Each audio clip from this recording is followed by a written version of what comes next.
Olá, eu sou a Nícia da Star e nós estamos aqui hoje com o nosso quarto vídeo sobre uma breve história dos tapetes e suas representações artísticas. Hoje nós vamos falar sobre a chegada dos tapetes persas, orientais, à Europa. Só que um pouquinho antes disso, nós já podemos encontrar várias pinturas onde os tapetes já marcam presença, comprovando o uso deles em tendas de guerreiros, tendas de imperadores e tudo mais.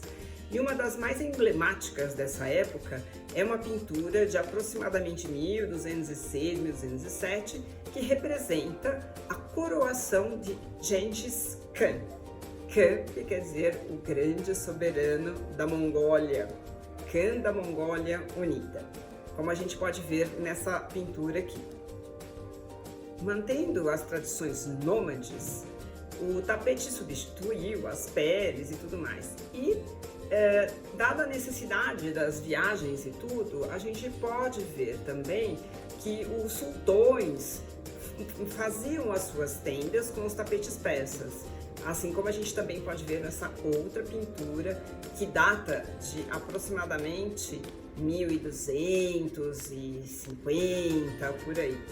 A gente pode ver aqui uma tenda do sultão.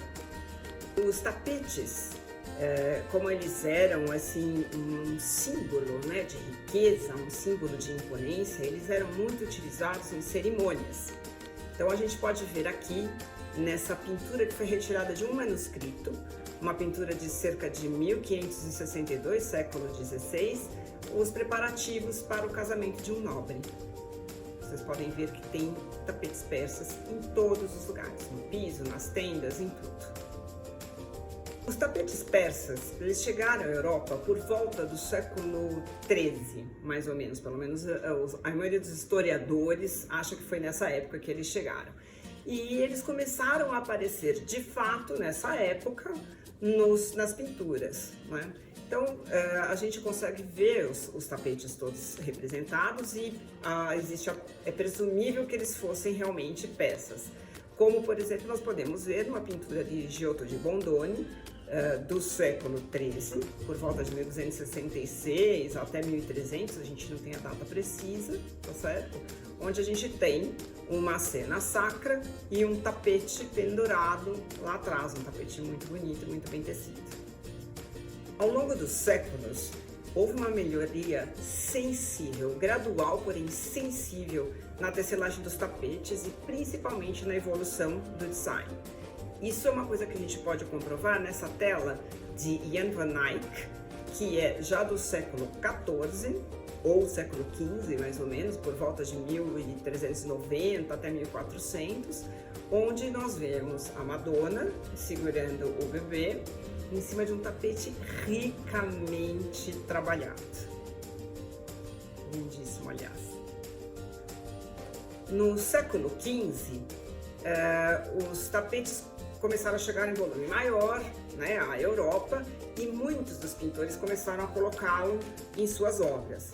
Na verdade, era a arte representando a arte de tecer tapetes. Os tapetes eram lindíssimos. E a gente vê aqui em mais uma tela bastante famosa que se chama La Madonna. É uma tela feita pintada por Fra Angelico, no século XV, por volta do ano de 1422. A gente pode ver a Madonna sobre o tapete. Ainda no século XV, nós temos nada mais nada menos que também outro mestre da pintura, Sandro Botticelli, num quadro que deve ter sido feito por volta de 1495 também, chamado La Calunnia, onde nós podemos também notar a presença dos tapetes. Os tapetes persas, eles eram adquiridos normalmente na Europa por nobres ou por pessoas do grande comércio, ricos, E como eles eram muito valiosos, eles não eram estendidos no chão como era feito no Oriente, não é? E por isso, muitas vezes, eles eram colocados sobre mesas ou sobre poltronas, servindo de assento. Nós vamos ver agora nessa tela de Peter Paul Rubens, que é de aproximadamente 1577 a 1640, um local que parece um ateliê de trabalho de algum navegador, onde a gente tem, como a gente pode ver aqui nesse detalhe, o tapete persa sobre a mesa e vários objetos de navegação. Nós temos um sextante, nós temos uma luneta, tal, então deveria ser talvez um navegante ou um mercador muito rico, que foi aqui representado pelo Peter Paul Rubens.